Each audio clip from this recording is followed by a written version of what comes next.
প্ৰথমে প্ৰণাম ব্ৰহ্ম বৰগীতটো কোনে লিখিছিল শুন মহাপৌৰ শ্ৰীমন্ত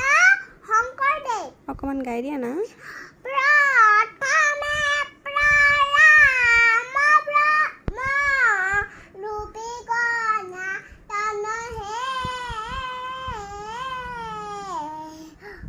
হৰবয়ব তাৰ খায়ননাৰা য়ত জয় ৰাম ৰাম কে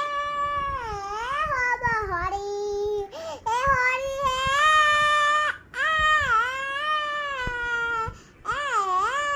তাৰপিছত তজু নামি সমলত ব্ৰহ্মা ভৈলা চাতহে যোগে যুগে যুগে অৱতাৰ ভৈলা